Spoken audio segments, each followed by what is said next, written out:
Okay, maybe it'll work this time.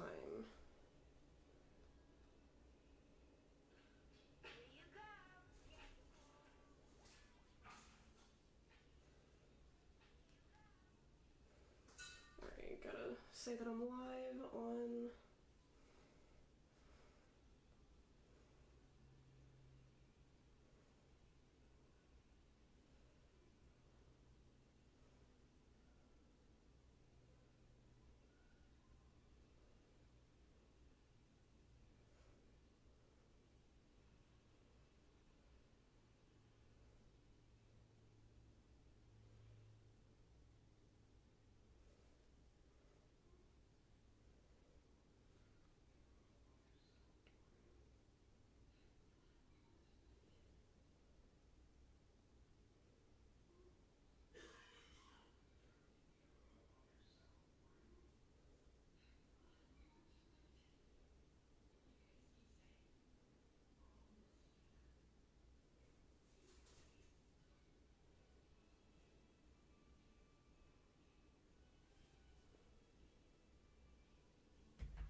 Okay.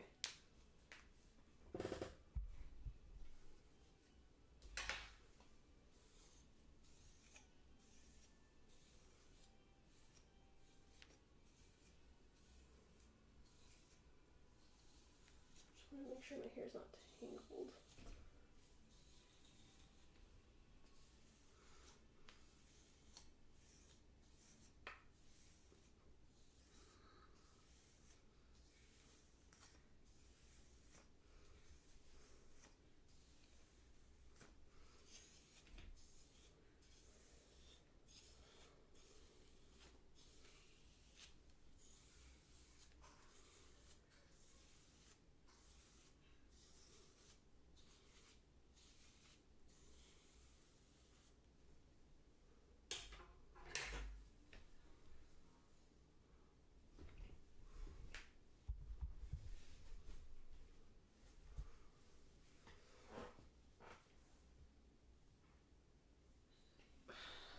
What the fuck did I do with my headphones?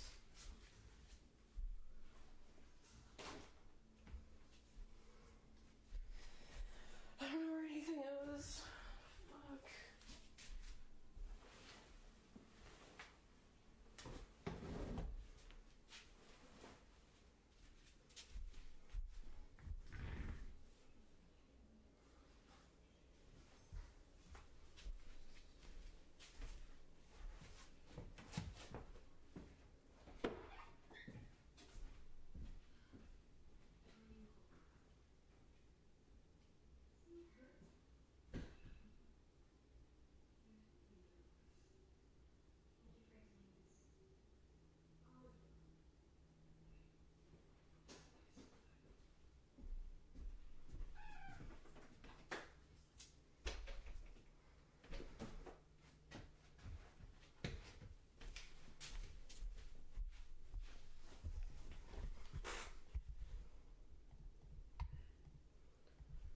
Okay, so what I was wanting to do, now that I have that figured out,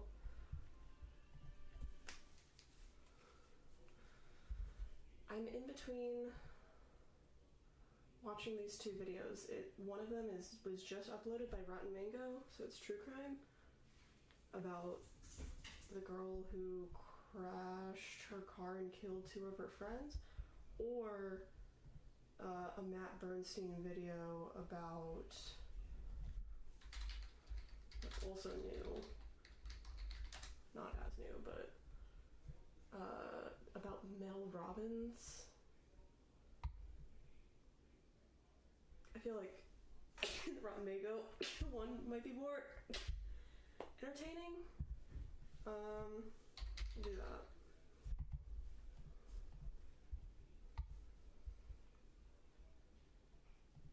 Like a storm is coming.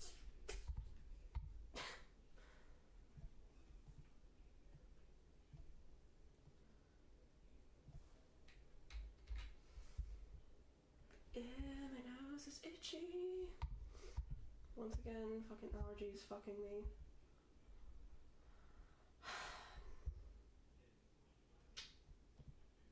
I'm not gonna be able to finish.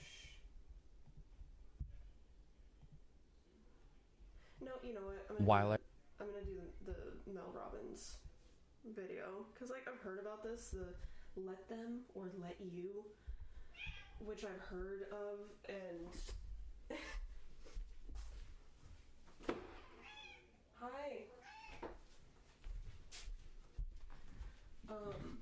Like I've heard the phrase, but I didn't know like the philosophy behind it or who said it, like what the actual real message is besides just let them do that. In my opinion, there are some times where you have to push back on people. Like, it just seems overly passive. Like, for the sake of your, like, not letting someone live rent-free in your head, sure, don't obsess over someone doing something you don't like, but it's kind of a privilege to just ignore shit sometimes, depending on what it is, obviously. Like, so fuck it.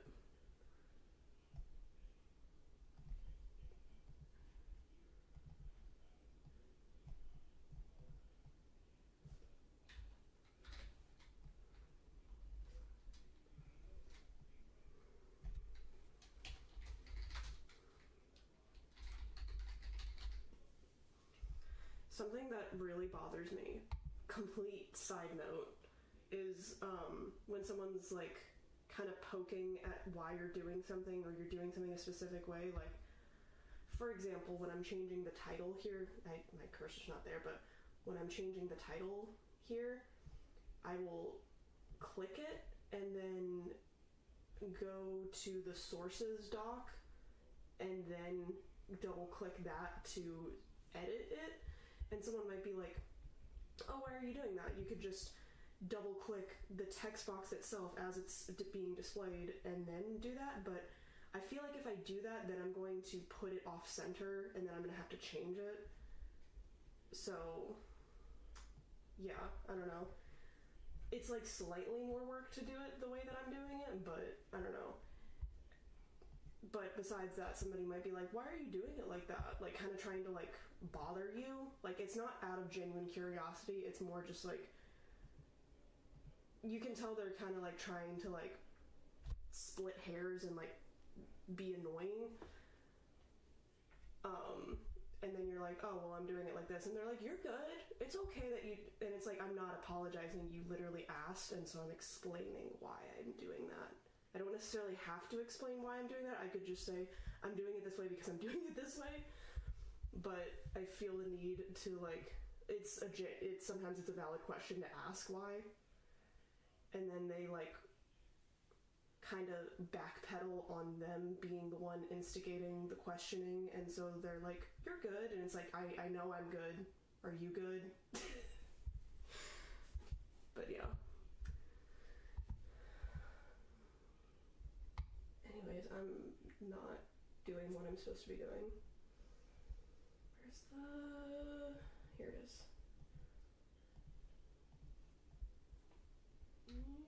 That. I was doing my makeup for this episode. I was watching another Mel Robbins YouTube video because that's all I've done this week.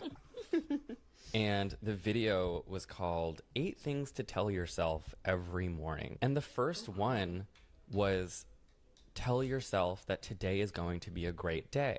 The only thing keeping you from waking up tomorrow and feeling incredible is 8 things to tell yourself in the morning. The first one is you need to tell yourself today is going to be a great day. And I was like, and that's not like bad advice, but that's literally the line from Dear Evan Hansen. Like, Dear Mel Robbins, today's going to be a great day, and here's why. Exactly. Anyway, let's start with a joke. What did Marie Antoinette say when she heard the people were starving? Let them eat cake. Amen. Let them. Just let them.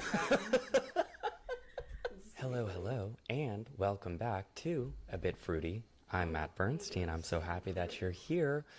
When I was in 10th grade, around 2015, I was taking a chemistry class, and I hated it. I was so bad at it, memorizing the periodic table, the different formulas, moles, Avogadro's number. I was so bad at it. I never wanted to do it. I wasn't good at it. There's a reason I do a podcast now.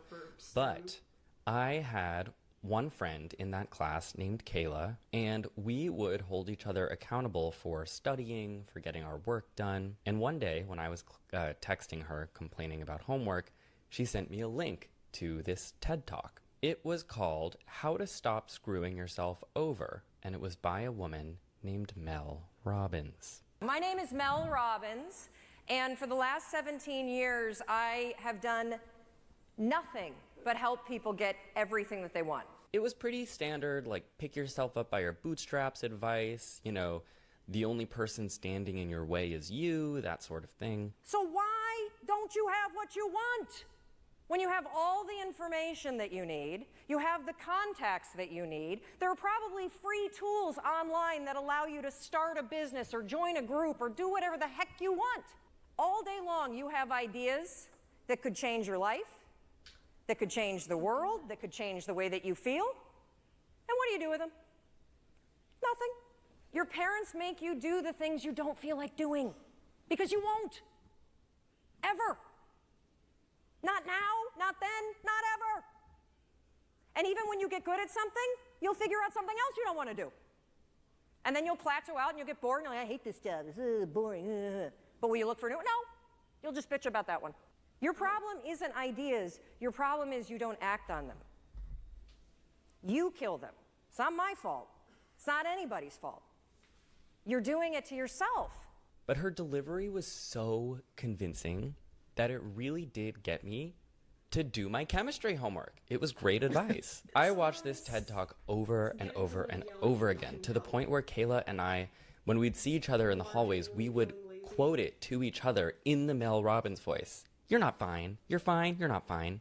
You don't want to do it. You got to make yourself do it, but you don't want to do it.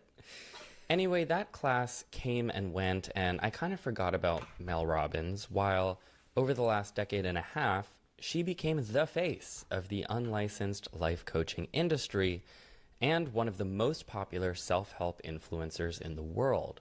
Mel Robbins has over 12 million Instagram followers, 6 million Facebook followers, 5 million YouTube subscribers. She's written multiple best-selling books. But as someone who doesn't engage with this kind of content anymore, that all kind of passed me by.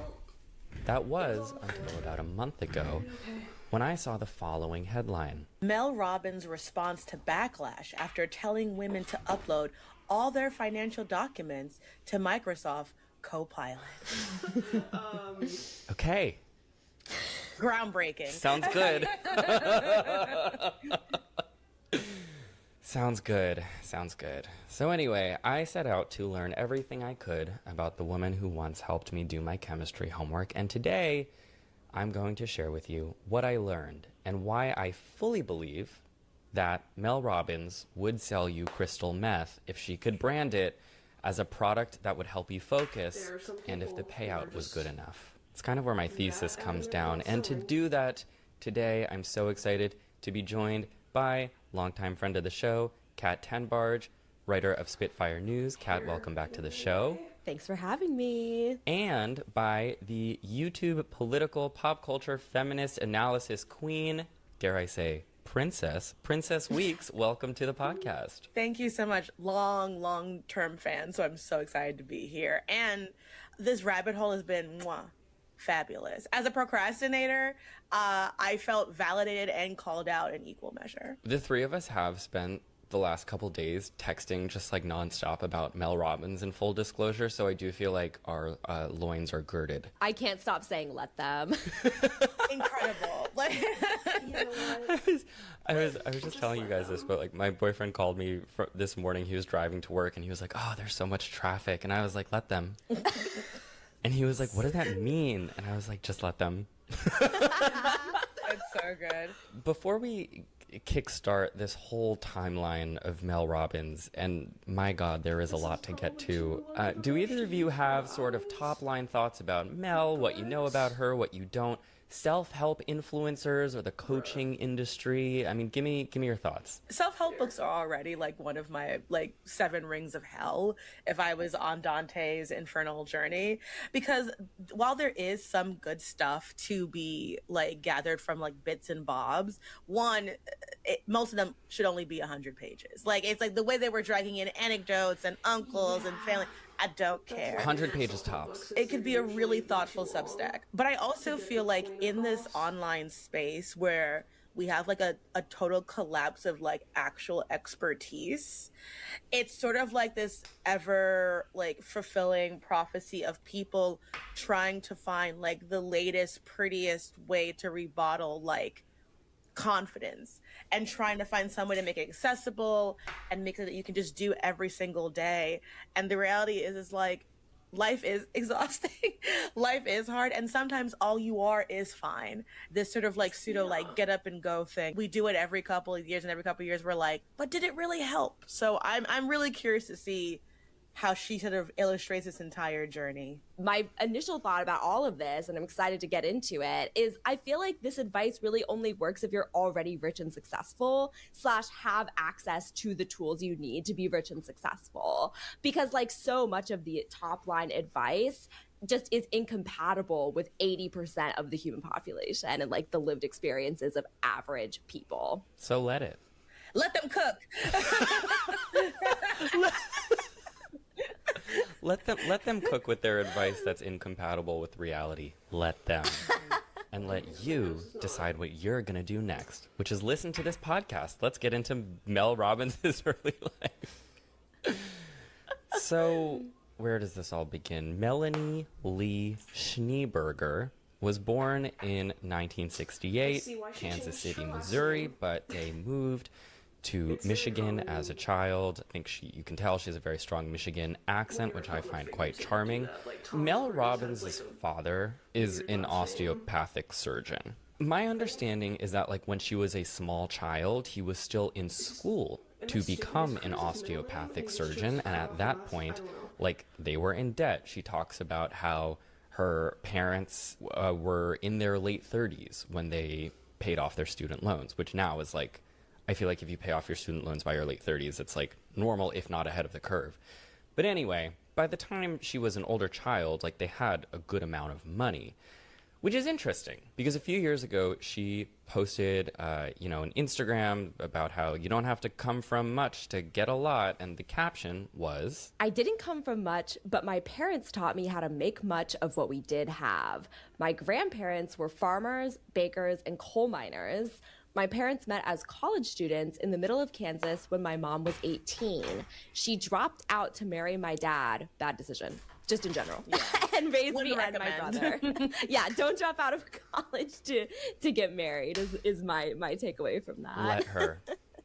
I don't remember them complaining, but I do remember them celebrating when they finally paid off all the student loans in their late 30s. 52 years later, they're still together and have created a beautiful life. They were definitely complaining. I guess, I don't know, this line, I didn't come from much. I guess, like, anyone could say that. It just depends where you start the timeline. Like, I grew up, my parents were working upper middle class, but like my great grandparents fled Poland for religious persecution. So like, I didn't come from much if we start with them. Yeah, and it's all relative too, because what is it to like not come from much in certain parts of the country is like a totally different experience. Like, my mother was like a sole breadwinner, even though we were in a 2-parent household.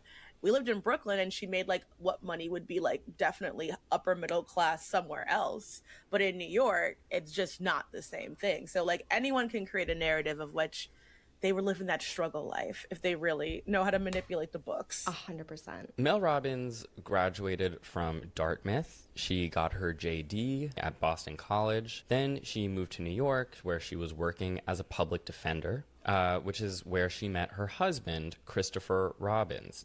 Christopher Robbins, isn't that like a carrot, like a... Winnie the Pooh. Our age gap is showing. We're like the 100-acre wood. No, I just forgot his name. Okay, he's the boy from Winnie the Pooh. Well, anyway, that's who she married. They got married in the mid-90s. Their wedding was profiled in the New York Times. I want to shout out the Not the Good Girl YouTube channel and the video that she made about Mel Robbins, because that is how I found out about this New York Times wedding profile. And then I went and read the New York Times wedding profile, which first of all describes Mel and Christopher as having met at a, quote, black tie event at the Puck building. Naturally. Also, quote, the couple were married at the bride's family home, a large gray clapboard house on Bear Lake in North Muskegon, Michigan, near Grand Rapids. The wedding was performed on the tennis court by the Reverend Glenn Wagner, a United Methodist minister. So they have a tennis court. So they have a tennis court. Very lit. That was like one of the whitest sentences I've ever. I was like, large, great clapboard house. I was just like, yep. What? I'm happy that her childhood home had a tennis court for her to then get married on. But why can't all of these people just be honest about it? I make these episodes every week. Last week was about Kevin O'Leary, who I feel in many ways is like cut from the same spiritual cloth as Mel Robbins. And he also is like, my mother was just chipping away. His mother gave him $10,000 to start his business. Mel Robbins didn't come from much, but got married on a tennis court. I don't want to get caught up in every detail because I have 20 pages of notes here. But why can't we just be honest? I feel like this is such a common mythology for people who are extremely successful, like trigger warning, Taylor Swift. But like she does the same thing where it's like in a lot of her lyricism, which like, sure, it's not one-to-one autobiographical or supposed to be, but it's just this constant like reinforcing mythology of like, I struggled in life to get here. Like I deserve this because I put in the work. And I think that is so crucial to what a lot of these people are doing, because it basically is just like the justification for having an enormous platform of wealth today is like, I did do something to deserve this. Otherwise, I guess they fear that it starts to fall apart. And it's that constant appeal to like American individual exceptionalism of like, you can do it here. Like, just like, the Carnegies, like you can come here from nothing and do whatever. And so it just perpetuates this idea that if you are failing, it's because of you. Because if I could beat the system, why can't you beat the system? Mm-hmm. Yeah. By the way, I just want to say, it is very interesting to me that she was initially a public defender. Mm-hmm. Because when you are a public defender, especially in a place like New York City, you are working on legal cases for people who like can't afford counsel. We're going to take that a little further in a second, but she really does at points in her early career have an up close and personal look into systemic injustices that exist in the world, which makes the advice that she gives today all the more interesting and all the more like bullshit, because I'm like, really? I'm like, you've seen enough of the world. Despite all of your privilege, I think you've seen enough to know that you're full of shit. Right. That's my 2 cents. But anyway, they move to Boston. She transitions out of law and towards self-help and life coaching, which it seems to just have been something she's really always wanted to do. She, in the mid-2000s, hosted a radio show from their home in Boston, which the home had a studio for her to do a radio show in. It was called Make It Happen with Mel Robbins, where guests would call in for advice. In 2007, Mel Robbins was profiled in Boston Magazine in an article titled, "Mel Robbins is not the bashful type. The Sherborne mom turned advice guru has a hot husband, a beautiful house, a deep-pocketed clientele, and a very healthy opinion of her bad self. Who could blame her for wanting to teach every woman in America how to have a life as perfect as hers?" Christ. Like, Okay. This is in 2007. This is so far before she's famous anyway.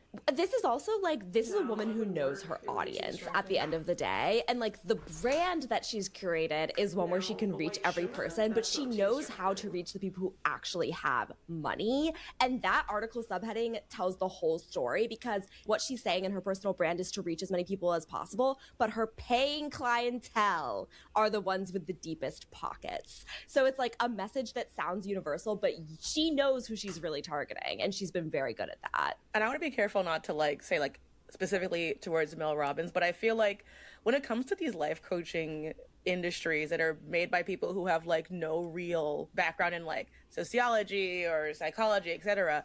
It's a general statement. The line between this and cult is so narrow to me because like Nixium started off as like a life self-help coaching classes that were targeting people with a lot of disposable income, and look where that goes. It's this mentality like you're trusting this person with like all of these intimate things because they look the part or they sound the part, and nothing actually going deeper than that. This article published in Boston Magazine talks about how Mel plans for the coming years to include self-help tomes, audiobooks, and a syndicated offline talk show, which she, quote, says she'll insist to be filmed in Boston. Quote, if Oprah can do it in Chicago, I can do it here. So she's already, you know, teeing herself up to like aspire to be an Oprah-like figure in 2007. Another quote from her, I believe I am a brilliant and gifted guide, that I have been given a tremendous intuition.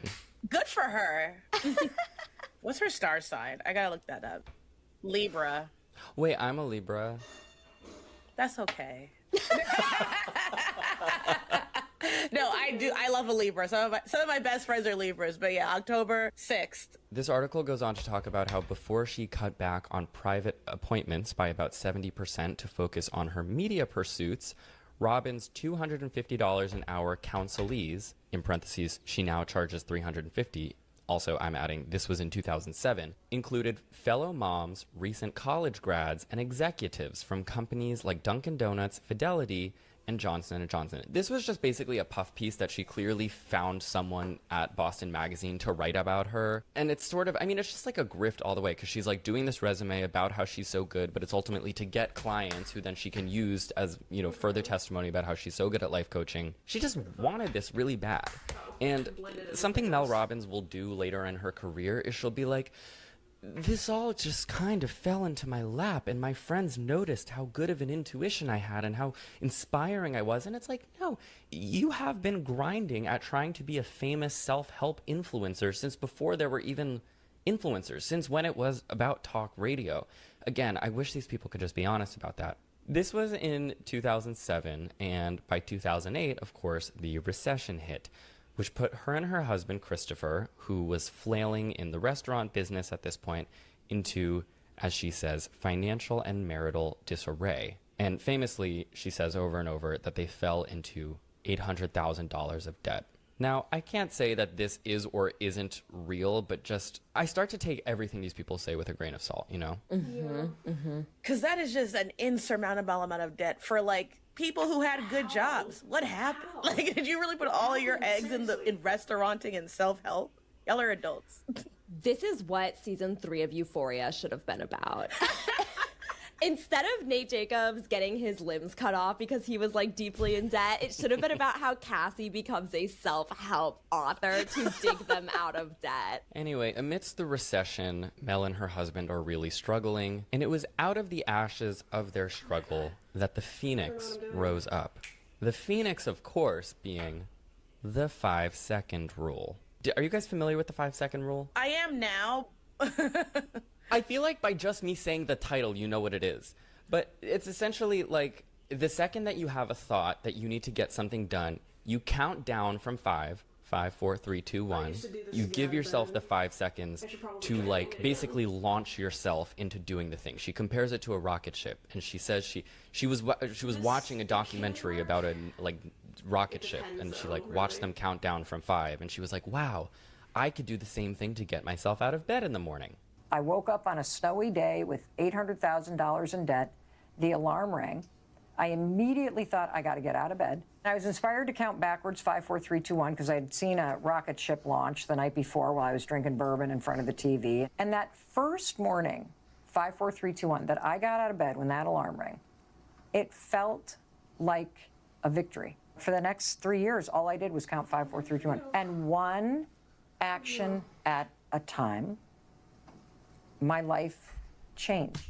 So this is what she says got her out of $800,000 of debt, sort of fixed her marital issues amidst the 2008 recession. I read a lot of Let Them. I've clipped passages from Let Them for us to read throughout the episode. And so in the following passage, she's talking about how the 5-second rule changed her life. Using 5, 4, 3, 2, 1, I pushed through the excuses, the anxiety, the overwhelm, and the fear.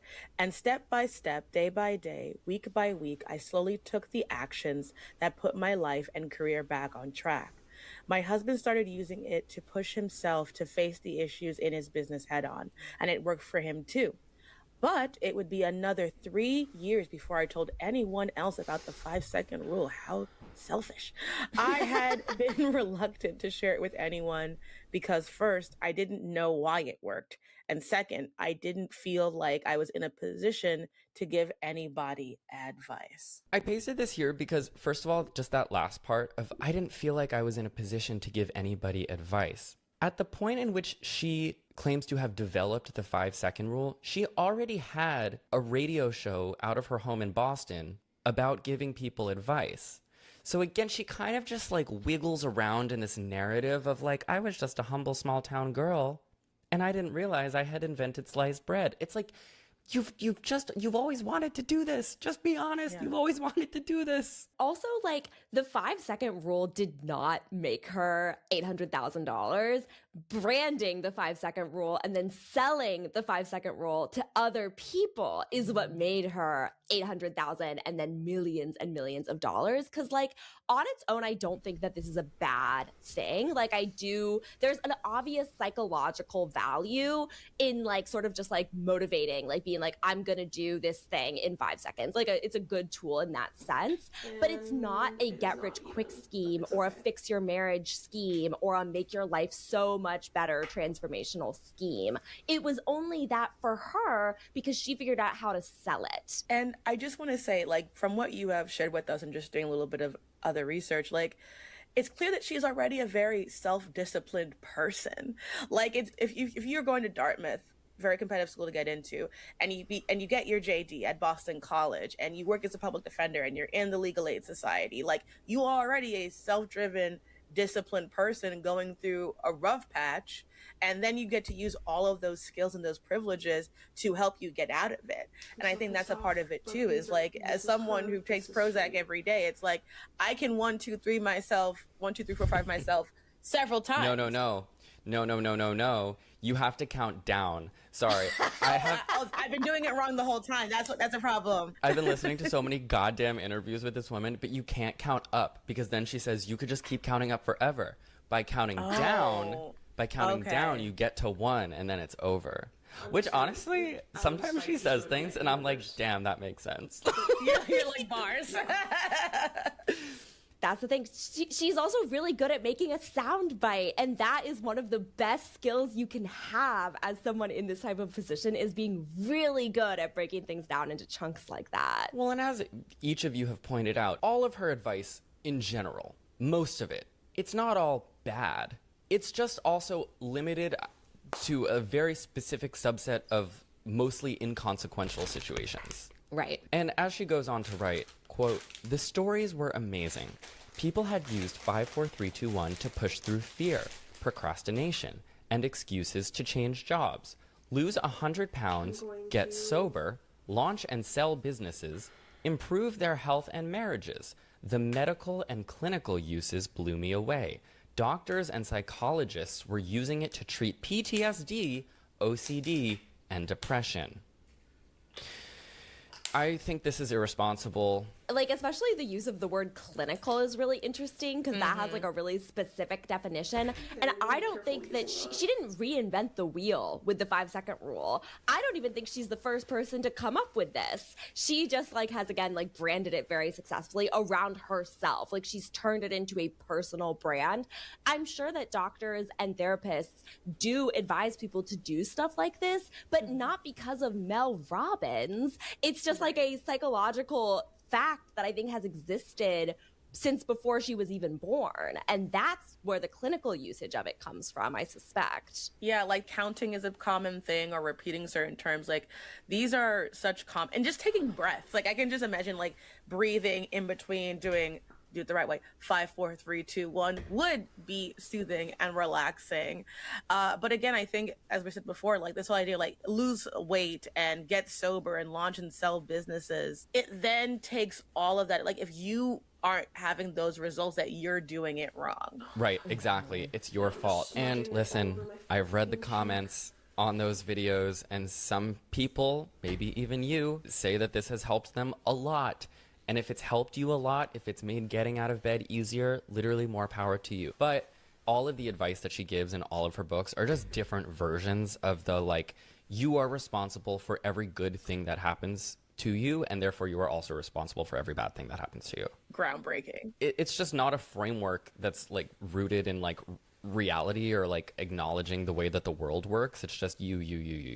The first time that she talks about the 5-second rule publicly, or as she says, did public speaking in general, was when her friend asked her to speak at a career conference in San Francisco. She went. She says that she completely blacked out on stage, but that the speech was filmed, posted online, and yes, became one of the most watched TED Talks of all time. So one more thing that you can use, I call it the 5-second rule. If you have one of those little impulses that are pulling you, if you don't marry it with an action within 5 seconds, you pull the emergency brake and kill the idea. Kill it.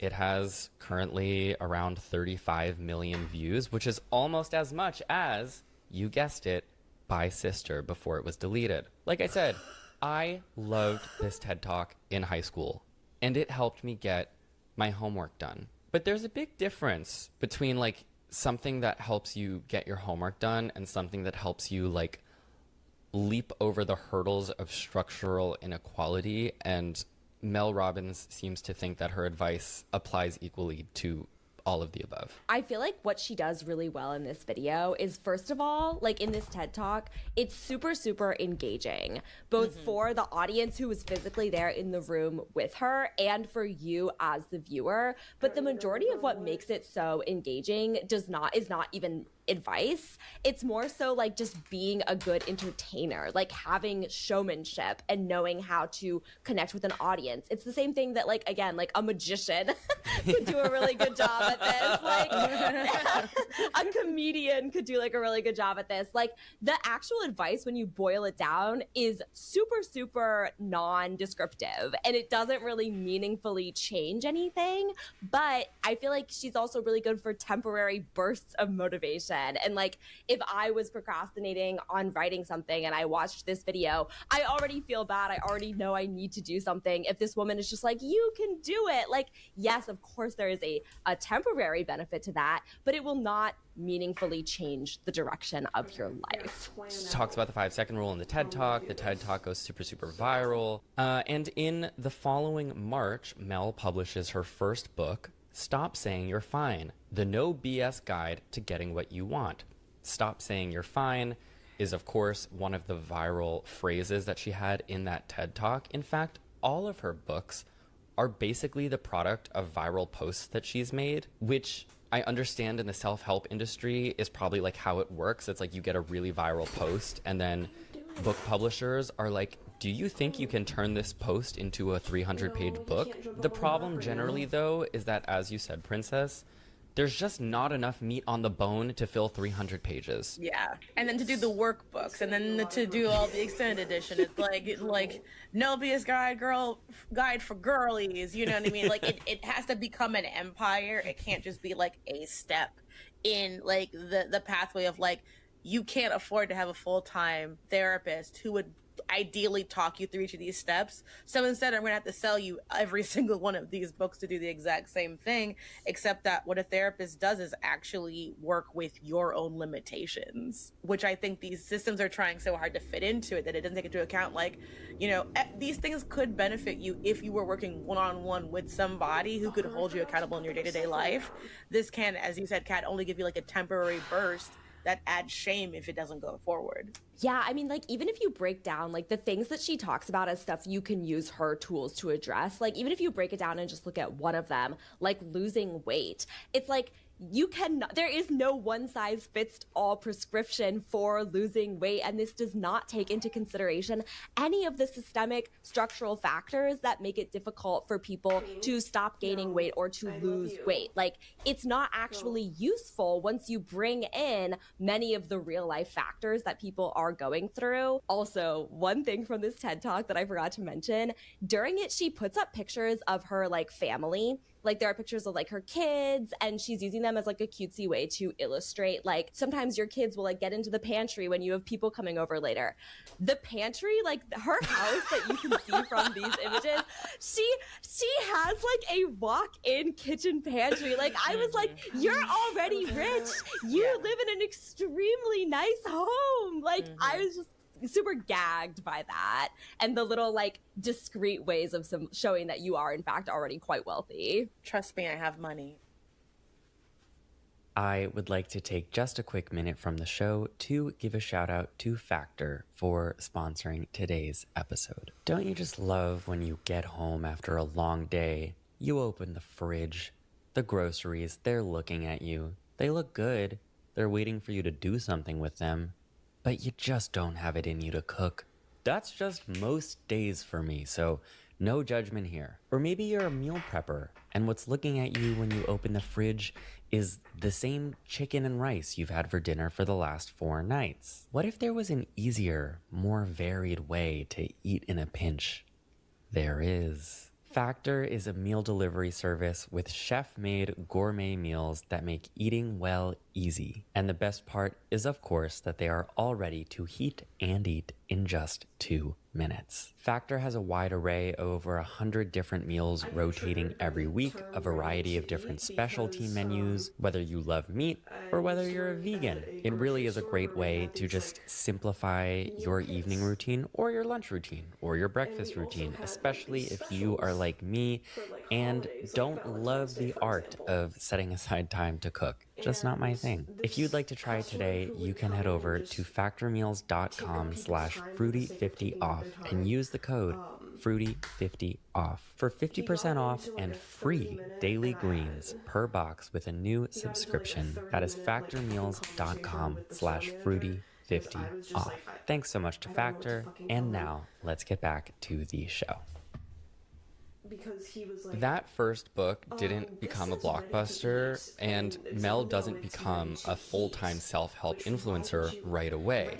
What she does in the early 2010s, before her career really takes off, is work as a CNN legal analyst with an increasing amount of paid motivational speaking work on the side on weekends. She became best known on CNN for covering the trial of George Zimmerman, who's, if you need your memory jogged, the man who murdered Trayvon Martin, an unarmed 17-year-old black boy. And she was on CNN, like, there's compilations of this on YouTube. She's on CNN, like, doing her, like, Mel Robbins-isms, but, like, for legal analysis of George Zimmerman's trial, which he was eventually acquitted. The criminal defense attorney and HLN contributor. Mel, you were there again, another compelling day. My sense was, watching it all, that the pendulum was moving a little bit more towards the defense case today. 100%. I mean, as you just heard everybody else talk about, John Good was a fantastic witness for the defense. Mel Robbins, HLN contributor, criminal defense attorney, radio talk show host. Mel? Okay, you've had 17 months. We've seen over 50 witnesses. You got a dead 17-year-old here, and this is what your closing argument looks like? Horrible. As a juror, as a spectator, I don't know what the prosecution's theory of the case is other than George Zimmerman lied, but we don't really know what happened now, do we? Well, I'd strike him for a totally different reason. I'd strike him because in a... This was really depressing and disturbing to watch. Yeah, it was very uncomfortable to watch. There are certain realms, especially because she has the background of being in public justice in New York City, who has had to see so much institutionalized violence. It's just like, it just felt very tacky. The way that she provided legal analysis on this case was to say like, oh, the defense attorneys are doing a really good job here and the prosecution is not doing a very good job here. Like that's the type of analysis and commentary she was providing.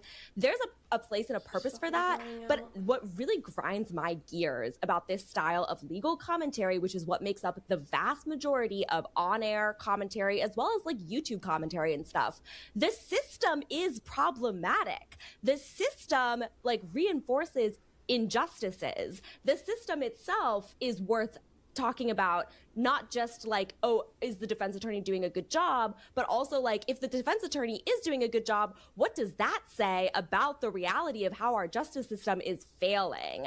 And so seeing her just kind of like sit there and like talk about it so like blithely and how like great the defense attorneys are doing, I'm just like, it leaves a really bad taste in my mouth and it's upsetting. This child is dead and we're all like, you guys are all just kind of like sitting here and talking about it like it's a game of golf where the person who killed him is like ultimately gonna win. And that is what basically happened because he got acquitted. No, I mean, that's right. And I just think what I want people to know about Mel Robbins is that she has always wanted to be a famous television personality. And that's fine, but she's not forthright about it. And, you know, I think if she could have become more famous as like an on-air legal analyst, I think she would have loved being like a Nancy Grace. She just wasn't making that big of a name for herself covering this stuff on CNN. And then she found another way to do it. But again, I just come back to like when I watch the hours and hours and read the books and read the everything of what she's doing now. And it's like this empty advice that is completely detached from like structural inequality that exists in the real world. I know that because of her past, she has experienced that real world, not herself, but through her clients as a public defender, through covering the George Zimmerman trial up close and personal. And so I just know that she's full of shit. It's whatever. Does that make sense? Yeah, absolutely. And like these on-air analyst jobs are already very lucrative for a lot of people. Not everyone like gets paid to go on CNN and be a talking head, but oftentimes people in these types of roles especially do have very lucrative contracts. And it's like, you look at the world of legal commentary, you saw this with like the Depp Heard trial is a great example. You have these like former defense attorneys, former district attorneys, former like all of these people who have really significant real legal backgrounds making millions of dollars, and their stated goal is to like educate the public, but what they're actually doing is just feeding into people's pre-existing biases and ensuring that the system continues to operate in this way. The only person who really benefits from it is the person providing the commentary, because they can make a lot of money doing it. It's also striking to me that she goes from like lucrative on-air work as well as very lucrative individual coaching, but she sees that the place where you can make the most money and have the biggest impact is through self-help books. And I think that is kind of like staggering. That's right. And Mel describes her shift completely away from law and legal analysis and towards self-help, thanks to the success of her TED Talk. She writes, "Once I started getting paid, I put every dollar towards chipping away at our debt. That first year, I gave 17 paid speeches. Jesus. The next year, it was 47, and I was able to quit my day job. I couldn't believe that was happening. By the third year, I was doing 99 speeches, plus a 24-city tour with J.P. Morgan Chase. I had become... Listening to you suffer. I had become the most booked female speaker in the world. I was being hired by companies I admired. How did this happen? By forcing myself out of bed on those days I didn't feel like it. Right. Learning to how to push yourself to take action when you are afraid or full of self-doubt or overwhelmed with excuses is a life skill you can learn. Once you master it, you'll understand that you can achieve anything through small, consistent moves forward, just like Pilates."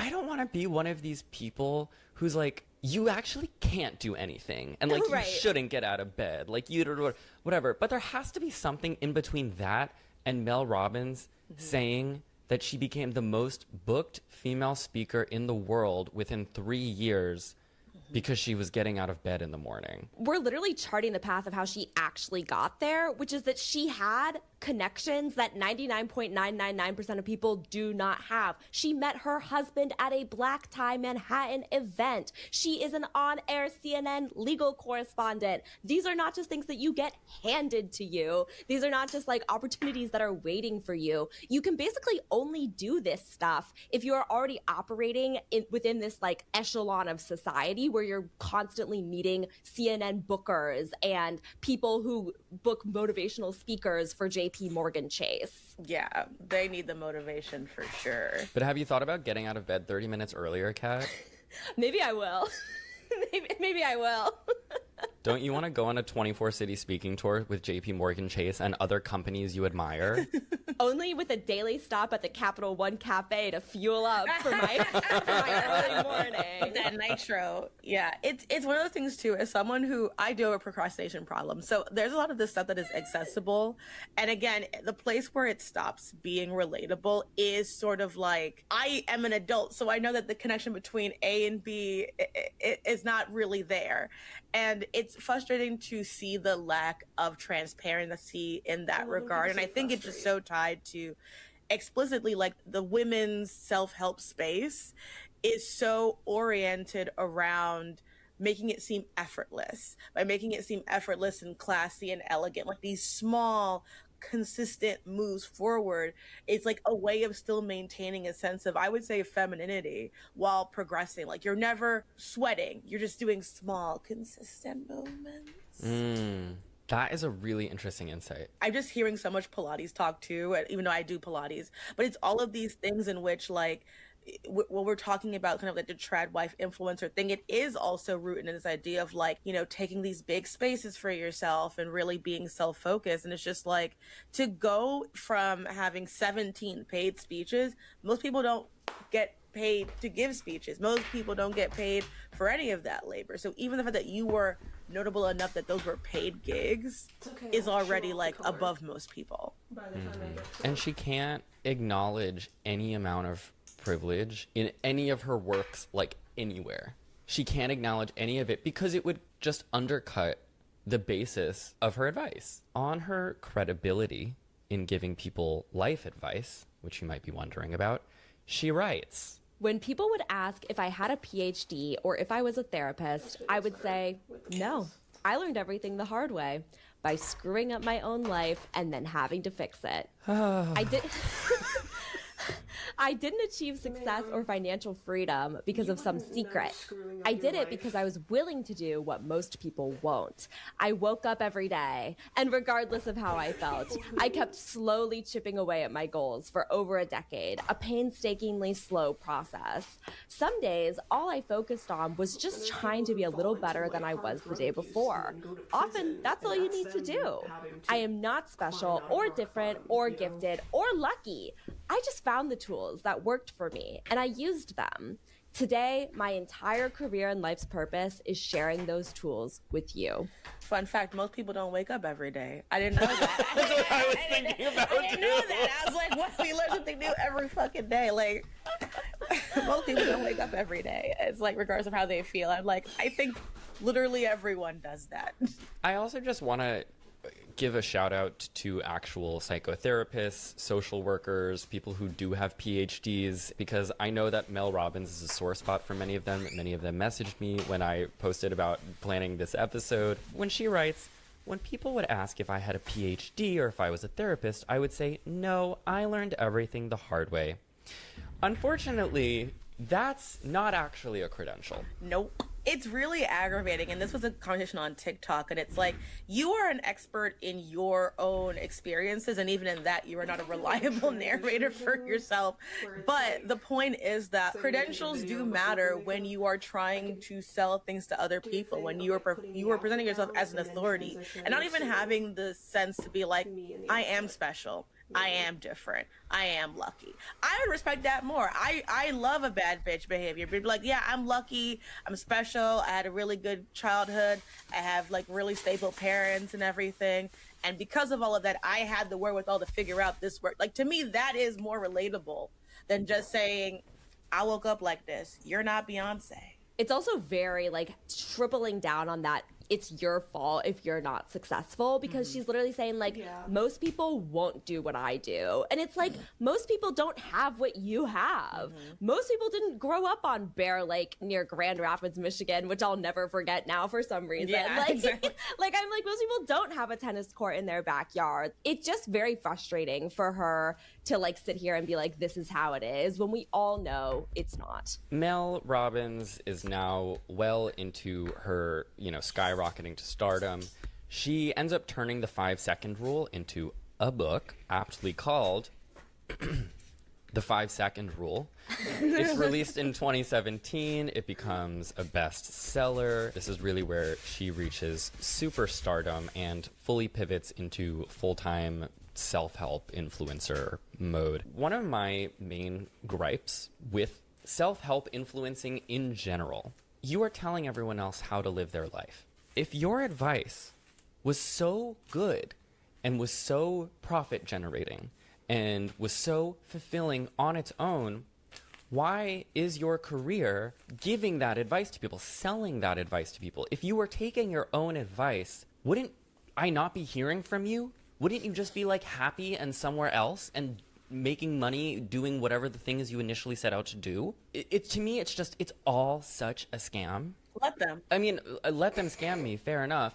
But like Mel Robbins, by her own admission, was giving self-help advice on how to live life in 2007 in that radio show from her home, while she says her marriage and career and finances were all flailing. She says, like, what position am I in to tell people how to live their life? And by the way, I think that's how we should all feel all the time. None of us are in a position to tell anybody else how to live their life, because none of us actually has that authority. Anyone who says that they have that authority is lying to you, is trying to sell you something, might be trying to sell you 6 different things, as is the case of Mel Robbins. And it's just a total grift. And I think it aligns neatly with another grift that Mel Robbins would make a lot of money in, which is multi-level marketing. Oh my God. Of course. If you are new to the anti-multi-level marketing space, multi-level marketing companies, think like Avon Makeup or Rodan and Field Skincare or Amway. I mean, there's a million of them. They claim to be companies where it's just like friends selling skincare products or makeup products, which are all overpriced, to other friends. These companies tend to operate in the like wellness and beauty space because they target women who are oftentimes mothers who don't have time to get, jobs with salaries and healthcare. They claim that you can basically sign up, you can sell people in your community these products, and you can make money from them. But what they don't tell you, up front at least, is that, first of all, you have to pay for all of your stock, which is not how an ethical business works. And also that the actual money comes from recruiting other people under you, and then you get a cut of all of not only the product that they sell to other people, but also the product that they buy from the company to sell to other people. So essentially, the people are the product. It's a big multi-level marketing scam. And I think self-help integrates perfectly into this world because self-help is a multi-level marketing scam. You are telling other people how to live so that they can tell other people how to live so that they can tell other people how to live. And it creates a big pyramid. Mel Robbins and like Jay Shetty are at the top. And everyone's just lying and making it up. Exactly. And it is so frustrating when you see someone get into an MLM, like just kind of happens because there's so much excitement. And I know so many even young women who like were genuinely trying to find another stream of income, try to use it as like a community organizing tool. And it's like the language of self-help being used to sell this product is so dangerous because people right now especially want other sources of income. They want community. They want to feel like they're a part of something and they want to help people. And it all takes advantage of those inclinations. And I think nothing better represents the incompatibility of Mel Robbins' sort of like grind set, pick yourself up by your bootstraps advice than her collaboration with the multi-level marketing world. She gives talks at a number of like multi-level marketing like conferences for these different companies. It's great because the way that multi-level marketing companies keep their distributors in, despite the fact that the vast majority of them are actually losing money to the company itself, are they give them these motivational speeches. And it's all about, if you aren't selling enough like $40 lipsticks or lotions, it's because you don't want it badly enough. Sure. Mind you, these companies and the way that they're set up are structurally impossible. One of the pieces of advice that you will hear, and I've listened to a lot of like MLM content, is like, just recruit 5 people under you every month and you will end up at the top of the pyramid in no time. First of all, by the time you've heard of this company, the top of the pyramid has been long solidified. You will forever be at the bottom. Yep. Mm-hmm. But second of all, I did a little number crunching, and if you recruit 5 people and those people recruit 5 people, in a year, the company has about 47 million employees. Jesus Christ, that's one big ass pyramid. And then within 6 additional months of that, you have exceeded the population of the Earth. Jesus. So I say all of this to say that like 99% of people don't make any money, and it's like 0.1% that makes an actual living wage. It's also such a parasitic concept, because it's like, if you're recruiting 5 people every month and you're also supposed to be like a stay-at-home mom who's going to her friends and family, you're basically like, the instructions here are to create a cult that you suck every single person you've ever met into, and now all of a sudden you've employed your entire social network. And this really happens because like the common thing that people encounter with MLMs is they're like, why is this girl who I went to high school with 20 years ago messaging me relentlessly on Facebook? It's a one-step process to just like actually alienate people, driving you further into like isolation and loneliness. It's just such an antisocial business model that has wreaked so much havoc in so many people's lives. But the thing with these multi-level marketing companies is that they need someone like Mel Robbins who can give advice so confidently that is so incompatible with the real world, but that she has such a good delivery that the people that they are essentially like sucking all of the money from will believe it and stay there. In 2017, while promoting her book, The 5-Second Rule, Mel Robbins does an interview with a man named Eric Worre. Eric Worre is at this point someone that she is friends with from the motivational speaking circuit. He is a sort of celebrity multi-level marketing coach. He just posts videos on Instagram and YouTube telling people the way to succeed in multi-level marketing is just to try harder. Like, that's basically what it all boils down to. He is enormously wealthy through books, courses, speaking events. I put an Instagram video link into the outline. I'll put it on the screen if you're watching the video. It just shows his house. First of all, I think this house is kind of ugly. It reminds me of something I would have built in The Sims when I was like 13. Oh my God. It's so tacky. It's so big. It looks like the Entourage house. You know what I mean? Like, it looks like the boys live there. And what's really sad is like, if you look at the comments on this video, which I suspect are pretty heavily moderated and they're probably deleting any negative comments. So the ones that are left are like, this one is, "You are both the most incredible people in the world. Leading with servant hearts has rewarded you so well. Such a well-deserved lifestyle with many more years to come. Today is the day. Congratulations on the new book. Can't wait to get a copy.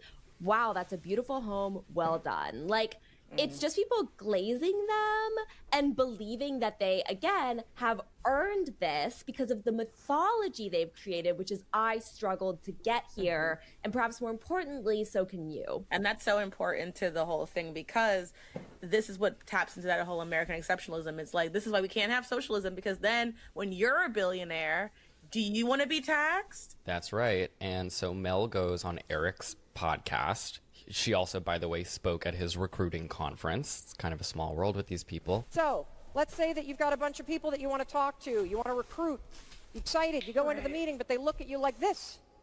You're like, oh no, I'm not going to say anything today. They look like they're in a bad mood. I don't think I can do this today. Yes, you can. 5, 4, 3, 2, 1.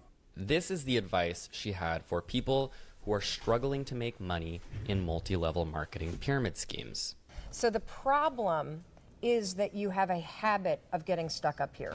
You will never grow your network marketing business by thinking about it. It's not happening. And what I can tell you, based on years and years of research, because in trying to figure out why does something 5, 4, 3, 2, 1 so simple create such profound change at not only a behavioral, but a neurological and a mindset and a habit level for people all over the world. The reason why you're having an issue if you feel paralyzed or stuck is because you spend too much time thinking. And thinking too much itself becomes a habit. Now, here's what I want you to understand. The only cure for paralysis, the only cure for fear, the only cure for feeling insecure, the only cure for feeling like a loser, like you're going to fail at this thing, the only cure for the hopes and dreams is action. That's it. Genuinely, no shade, Mel Robbins, but like, I think you're going to hell. I do. Yeah. I'm so sorry. I think she's going to hell. That's so crazy to say that. Like, I mean, like, that is just so irresponsible. The reason you're not making money in your, they'll call it network marketing, because that's like the safe word that they use instead of pyramid scheme. The reason you're not making money in your LuLaRoe leggings pyramid scheme business is not because you're not trying hard enough. It's not because it's all up here in your brain, but you're not doing. It's because everyone in your neighborhood who wants to work for LuLaRoe is already trying to sell LuLaRoe, and you can't all recruit each other because you're all already in the business. There is structurally zero way for you to get ahead of this problem. But Mel Robbins wants you to think that you're not waking up early enough. Like, actually, and here's the last thing. I know I've been talking too much. Oh my God. No, we love it. I've listened to so many of these like testimonies from women who have been struggling to get by, to put food on the table for their kids. And so they join these quote unquote businesses, which are just scams, because they think it's going to help them. And like, these people are fucking paying to see Mel Robbins. And this is the advice. I mean, just a leech. That's the thing. Like, we've crossed the Rubicon from like, you're selling these books and they can't really like fundamentally change anyone's life, but also like, it's not going to hurt someone. Yeah. But what this is actually like really predatory, because another part of the MLM psychology is like people figure out after a couple months that they haven't made any money yet. Yeah. And that is where they really sink their teeth in, because then it becomes like you have to keep buying stock. You have to keep going. You have to keep like losing money before you can make that money. And that is the psychological trap where they're literally preying on people and like conditioning and manipulating them into growing their debt.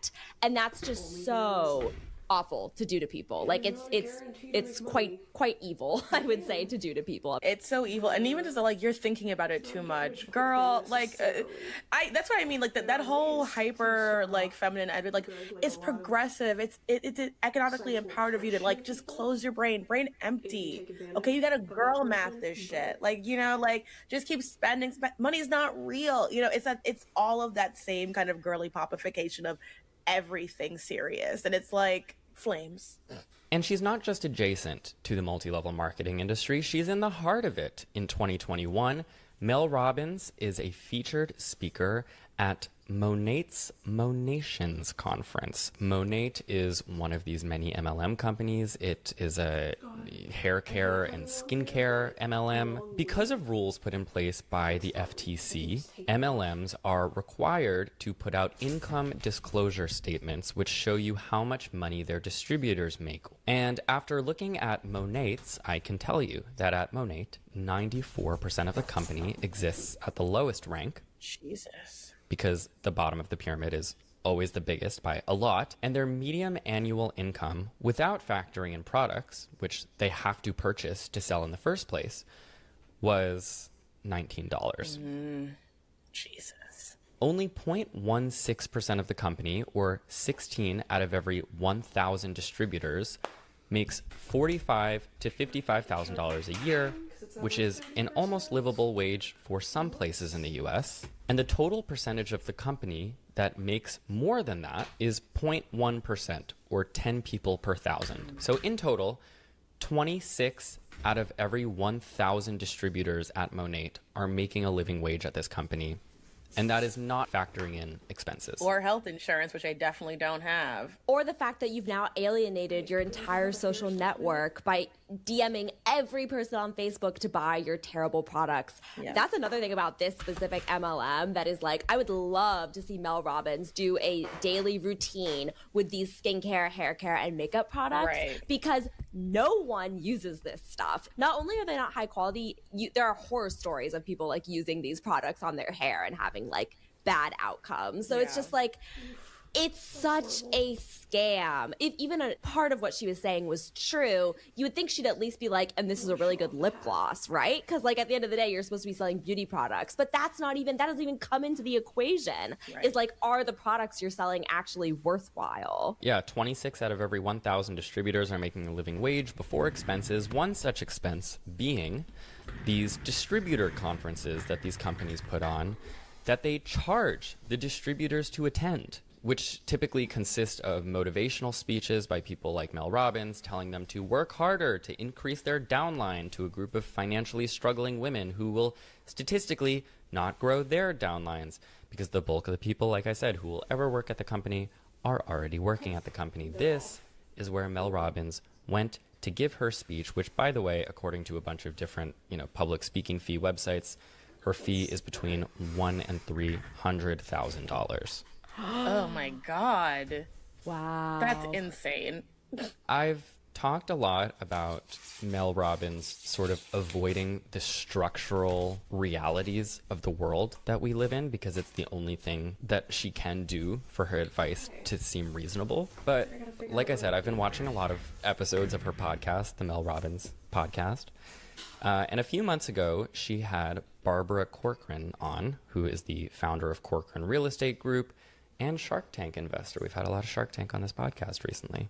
In this podcast episode, my ears perked up when Mel addressed bias against women in the workplace.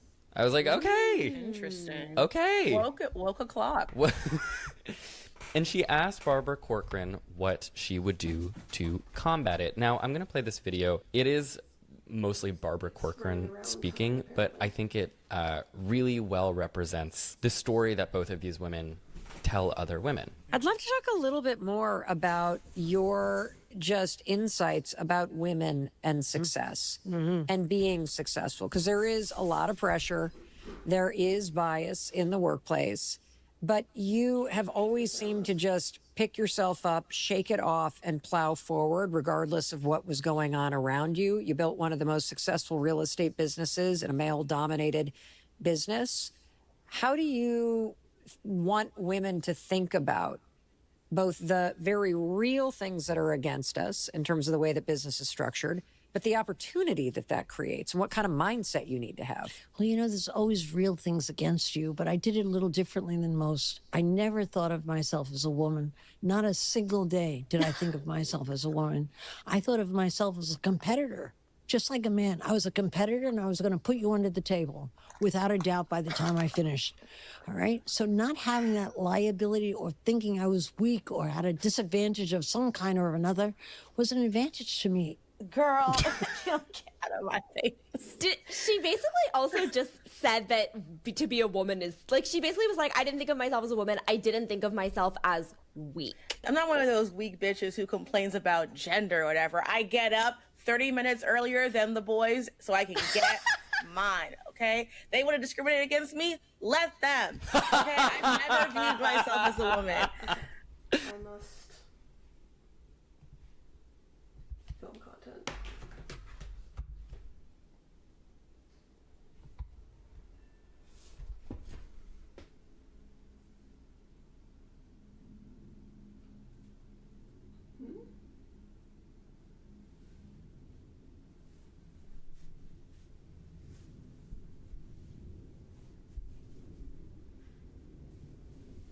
Oh, okay.